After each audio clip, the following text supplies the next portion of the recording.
আসসালামু আলাইকুম ওয়া রাহমাতুল্লাহি ওয়া বারাকাতুহু নাহমাদুহু ওয়া নুসাল্লি আলা রাসূলিহিল কারীম আম্মা বাদ। প্রিয় দিনদার ভাই বোনেরা, এক ভাই প্রশ্ন করেছেন, বর্তমানে বৃষ্টির সিজন, কাঁচা রাস্তা দিয়ে হাঁটতে গেলে কাপড়ে অনেক সময় কাদা মাটি লেগে যায়। এই কাদা মাটির মধ্যে নাপাক থাকার সম্ভাবনা তো রয়েছে। এখন আমার জানার বিষয় হলো, এই কাদা মাটি কাপড়ে বা দেহে লাগার কারণে কাপড় দেহ নাপাক হবে কিনা জানালে উপকৃত হব।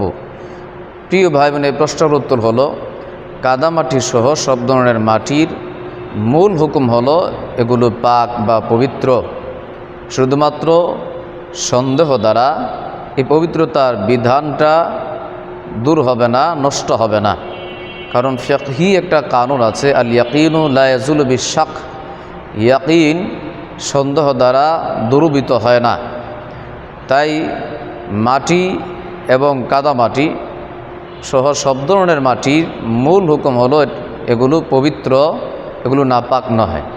হ্যাঁ, অবশ্য যদি কাদামাটির উপরে কোনো নাপাক ভাসমান দেখা যায়, স্পষ্ট নাপাক দেখা যায়, এই নাপাকটা যদি নিজের কাপড় বা দেহে লাগে, তাহলে এই জায়গাটা নাপাক হিসেবে বিবেচিত হবে। সূত্র আদ-দুরুল মুখতার 1 নম্বর খণ্ড 324 নং পৃষ্ঠা, আল মুহিতুল বুরহানি 1 নম্বর খণ্ড 364 নং পৃষ্ঠা।